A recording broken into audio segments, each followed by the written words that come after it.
अस्सलाम वालेकुम। ये हमारे जितने मेरे वीडियोस हैं काफ़ी हो गई हैं, तकरीबन ऑलमोस्ट 60 के करीब तो होने वाली होगी। तो मैंने अपने बारे में बताया था कि बहुत सारे एक्सपीरियंस हैं डॉक्टरी के दौरान, जिसमें मल्टीपल रिससिटेशंस हैं, कुछ तो नॉर्मल रूटीन में हैं। सारे डॉक्टर जो इमरजेंसी की सेटिंग में होते हैं, जो सीसीयूज में काम करते हैं, उन्होंने मल्टीपल रिससिटेशन होती हैं। हमें तो काउंट भी याद नहीं रहा, पता नहीं कितने कितने लोगों को हमने उसमें रिवर्ट किया। बचाने वाली ज़ात तो अल्लाह की है, हम तो बस सिर्फ ऐसे पता है रिकग्नाइज करना और टाइम पे एक्शन लेने से और उसको टाइम वेस्ट ना करने से रिवाइव हो जाते हैं। ड्राउनिंग के केस से वो तो अनयूजुअल है। मेरा नहीं ख्याल दुनिया में कोई एक बंदा भी क्लेम कर सकता है कि 45 मिनट्स का कार्डियक अरेस्ट रिवाइव हुआ। 30 मोर देन 30 मिनट्स का टाइम एग्जैक्ट नहीं बता सकते, इससे कम नहीं है, उससे ज़्यादा हो सकता है वो रिवाइव हुए हैं। और वो नॉर्मल होते रहते हैं। तो ये अपनी होती है, अगर बंदा महसूस करता है कि चलो अच्छा हो गया, हमारी वजह से किसी की जान बच गई है, और जान तो अल्लाह ने बचानी है। हमारे पास ऐसे भी लोग आए हैं जो कि घर से कार्डियक अरेस्ट होके आया और आके निकल गया। वो नॉर्मल यूजुअल लोग करते हैं, लेकिन जो मेरे वाले वाकयात जो शुरू शुरू के वीडियोस हैं ना, अगर देखेंगे तो अनयूजुअल हैं। वो तो रिपोर्टेड ही नहीं है, हमने तो उनको पब्लिश किया, वो उन्होंने रिपोर्ट भी इसको किया है हमारे पाकिस्तान हार्ट जर्नल में और इनमें चीज़ों में ये पब्लिश हुई है। लेकिन लोग इतना गौर नहीं करते, कहते हैं शायद ऐसे ही है, लेकिन ऐसे नहीं है। मैं एक एक बात सही है। इसी तरह कुछ बैड एस्पेक्ट भी हैं जो कि मुझे एक हमेशा से मुझे याद रहता है कि जो एक बड़ा वाकया हुआ, मुझे अभी तक उसका दुख होता है कि मैं उधर CGH उस ज़माने में होता था, जब BBH है वहाँ पे वार्ड 4 में हाउस अफसर था हमारे साथ। हमारे ताहिर सलीम रजिस्ट्रार होते थे, अब्दुल हफीज़ अख्तर साहब बड़े अच्छे कार्डियोलॉजिस्ट थे यहाँ पिंडी इस्लामाबाद के, वो हमारे इंचार्ज होते थे। ये मेडिकल यूनिट 1 होता था, तो हमारी रोटेशन होती थी। कभी वार्ड 6 है फीमेल वार्ड था, मेडिकल वार्ड, और वार्ड 4 मेडिकल का वो मेल वार्ड था। तो उस जमाने में तो इतना एडवांस नहीं था, कोई शेको आई नहीं थे। हमारे पास एक लड़का एडमिट हुआ तो हमने उसको डायग्नोज किया था कि इसको एंडोकार्डाइटिस है। एंडोकार्डाइटिस का मतलब ये है कि वो जो उसके वैल्व्स हैं हार्ट में, लोग आम करते हैं जी मेरे वैल्व बंद है, वो वैल्व का उनको पता नहीं होता। वैल्व और चीज़ है, उसकी शरीयानें और चीज़ है, वो शरीयानों को वैल्व कहते हैं। तो वैल्व भी होते हैं, माइटल वैल्व है जो लेफ्ट साइडेड वैल्व है, और इसका ट्राइकस्पिड वैल्व है, फिर एओर्टिक वैल्व है, और पल्मोनरी वैल्व है। तो उस माने हमने उसको किया, उसको लॉन्ग फीवर था और उसके क्लासिकल किस्म के सिम्टम थे, और हमने उनको डायग्नोज कर दिया था कि सब एक्यूट बैक्टीरियल एंडोकार्डाइटिस। तो सब एक्यूट बैक्टीरियल एंडोकार्डाइटिस में एंटीबायोटिक देते हैं, और ये लकीली ये एक जरासीम की वजह से होता है वहाँ पे जाके, क्योंकि वो वैल्व खुरदरा हो जाता है, उसके ऊपर जो इन्फेक्शन वाले जरासीम बैठ जाते हैं और बड़ी डिफिकल्ट होता है उसको ट्रीट करना। तो एक बच्चा था, मेरा ख्याल हार्डली 18-19 साल का होगा। तो मुझे पता है कि हम वार्ड 4 में एंटर होते थे मेन दरवाजे से, तो राइट साइड पे पहला बेड था। वो बड़ा प्लेजेंट था, उसको मगर बहुत शदीद बीमार था। हमने उसको डायग्नोज करके और हमने उसको डबल रेजिमेंट पर डाल दिया था, जिसके अंदर हम उनको पेंसिलिन भी देते थे। अब पेंसिलिन है, बेंजाइल पेंसिलिन है, ये IV इंजेक्ट करते थे बहुत हाई डोज में। हमने उसको टेस्ट डोज दे के हमने उसको हाई डोज में शुरू कर दी। 40 लाख यूनिट IV देते थे हम 6 आवरली। और वो ऐसा था, साथ उसके शायद मुझे याद नहीं जेंटामाइसिन थी, कोई और था जिसके साथ वो इम्प्रूव हो गया, उसका बुखार सेटल कर गया और बहुत अच्छा हो गया। वो 3 हफ्ते तक देनी पड़ती है बहुत स्ट्रॉन्ग एंटीबायोटिक इस डोज में, 40 लाख IV 6 आवरली। तो बिल्कुल ठीक हो गया, उसका बुखार ठीक हो गया। और हमने सोचा कि अब इसको जरा ना ये डिस्चार्ज के काबिल हो गया, तो हमने उसको बता भी दिया कि हम कल आपको डिस्चार्ज करेंगे। बड़ा खुश था। सुबह सुबह हम गए तो राउंड करने के लिए हफीज साहब, मैं, ताहिर सलीम और हमारे साथ शायद और हाउस अफसर कोई थे 2-3 जो हमारे यूनिट में थे। हमने उसको देखा तो बड़े खुश हंसी बैठा हुआ, नीला रंग का लाइट ब्लू कलर का उसने इस्त्री किया हुआ कपड़े पहने हुए, बैग अपना बना के बैठा हुआ कि डॉक्टर साहब मैंने घर बताया भी नहीं है, मैं उनको सरप्राइज देना चाहता हूँ। वो आते थे देखने के लिए आते थे, लेकिन उनको नहीं बताया कि मैं चला जाऊँगा। तो हमने कहा ठीक है चलो, आपने देखा चेक वक किया सारा, उसका रिकॉर्ड शॉट देखे।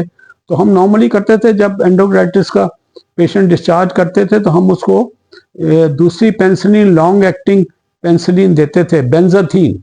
अब ये थोड़ा सा फर्क है, बेंजाइल पेंसिलिन जो है ना आपकी ये उसको IV दे देते हैं, बेंजाथीन जरा थिक मॉलिक्यूल है, उसको देते नहीं है। और वो हम लोग नॉर्मली लोगों उस जमाने में पेनिड और LA के नाम से आता था, फिर शॉर्ट हो गया, फिर वो उसकी कोई बेंजीबायोटिक के नाम से आता है, फिर ला पेन के नाम से आता है। अभी आजकल हमें पता नहीं क्या इसमें मसाइल हैं फार्मास्यूटिकल को, ये बड़ी शॉर्ट रहती हैं आमतौर पर दवाइयाँ। हमने खैर कहा कि ये सिस्टर को ऑर्डर में लिख दिया कि ये डिस्चार्ज हो रहा है तो इसको आपने 12 लाख यूनिट पेनिड्योर एलए के आपने इसको इंट्रामस्कुलर देने, हमने लिख दिया। अब वो जो हम चले गए राउंड करके अपने अगले वार्ड की तरफ, हम वार्ड 11 में पहुंचे होंगे तो पीछे से टेलीफोन वार्ड से आ गया कि जी वो पेशेंट एक सीरियस है। हम लोग बड़े हैरान हो कि अभी तो हम निकले, वो तो से 2 मिनट भी नहीं हुए, पेशेंट सीरियस कौन सा, हमें पता होता अपने पेशेंट कौन सीरियस हो सकते हैं कौन नहीं। खैर मैं और ताहिर सलीम वापस भागे, वापस आके देखा तो वो लड़का गैस कर रहा है और ब्लू हुआ है। और हमने बड़ा हैरान हुआ कि हुआ क्या है। लोगों ने कहा जी सिस्टर ने टीका लगाया है, टीके के बाद ही ऐसे हो गया। अब वो जालिम सिस्टर, उसको पता नहीं था, उसका नॉलेज नहीं था, उसने सोचा कि 40 लाख इसको आईवी मिलते हैं वो जो बेंजाइल पेंसिलिन के, तो उसने बेंजाथीन जो 12 लाख सिर्फ थे वो उसने उसको आईवी दे दिया, कैनुला लगा हुआ था।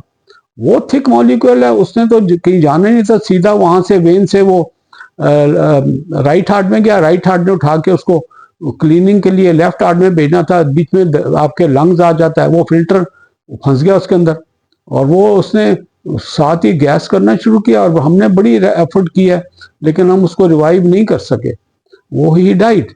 और इतना अफसोस है मुझे, इतने साल हो गए, ये मेरे ख्याल 1980 या अर्ली 81 का वाक़या होगा उधर सीजीएच में। और हमने क्या करते हैं, नीले कपड़े पहने और शक्ल अभी तक उसकी भूलती नहीं हमें। तो बड़ा अफसोस हुआ उसका कि लिए वो एक घर जाने के लिए उसका जाता खेलता वेलता, उसके बदले में उसकी डेड बॉडी गई होगी। वो जो सिस्टर थी, सिस्टर से हमने पूछा, कहती मैंने सोचा ये इसको 40 लाख मिलते हैं, ये तो 12 लाख है, तो इसका क्या है, मैंने उसको उसी कैनला के थ्रू दे दिया, जुल्म हो गया। अब वो हमने उसको सोचा कि बंदी खुदा की ये क्या किया, ये तो गया। तो वो इतनी परेशान थी, इतनी परेशान थी कि उसने एक बार सुसाइड की अटेम्प्ट की, बेहोश हो गई और हमने उसको रिससिटेट किया, उसको इलाज वगैरह किया और वो थोड़ी रिकवर कर गई। बड़ी रोती रोती रहती थी हर वक्त। अभी कुछ 4-5 दिन के बाद ठीक होगी बिल्कुल और छुट्टी भी ली, वापस आई है, फिर उसने सुसाइड की अटेम्प्ट कर ली, उससे भी ज़्यादा सीरियस हो गई। लेकिन अल्लाह का ज़िंदगी अल्लाह देते हैं, तो उसकी जो है ना उस फिर वो इलाज करने से, स्पोर्टिव ट्रीटमेंट से वो फिर ठीक होगी। लेकिन उससे अपनी तरफ से कहते थे मैं अपने आप को माफ़ नहीं करूँगी, लेकिन वो हो गया। लेकिन हमारे लिए बड़ा ये अचंभे की बात थी और बड़ा अफसोसनाक बात थी कि ये एक बच्चा जो खेलता हंसता खेलता, ये बीमारी तो ऐसी है, इसमें हमारे हाथों में कई 100 बच्चे जो है ना दुनिया से चले गए वैल्वुलर डिजीजेज में। किसी को स्ट्रोक हो जाता है, किसी का हार्ट फेल हो जाता है, बड़े बड़े हार्ट होते हैं, इलाज अफोर्ड नहीं करते, उसकी वजह से चले जाते हैं। तो वो भी बड़ा बुरा माइटल वैल्व था उसका, लेकिन वो पता नहीं बाद में क्या होता। लेकिन फिलहाल तो हमने उसका 100% उसका जो इन्फेक्शन का एस्पेक्ट था वो ठीक कर दिया।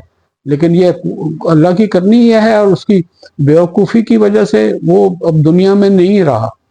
मुझे आज तक जब भी मैं सोचता हूँ मुझे इसका बहुत अफसोस होता है। डायरेक्टली हमारा तो कसूर नहीं था, हमने ऑर्डर भी लिखे थे, लेकिन एक चीज़ हो सकती है कि इन्होंने सब ने उसको जाके समझाना बैठ के, क्योंकि एक्सपीरियंस लड़की थी, कोई जूनियर नहीं थी, वो तो काफ़ी मेच्योर थी और कई सालों का एक्सपीरियंस था कि उसको कि आप इंस्ट्रक्ट करते हैं कि जी इंट्रामस्कुलर। अब उसके बाद से फिर हमने बड़ा, मेरे तो जेन में हरकत रहता है, अब जब भी मैं लिखता हूँ कभी इंट्रामस्कुलर IM नहीं लिखता हूँ मैं, IM से MUSULAR लिखता हूँ, मस्कुलर लिखता हूँ।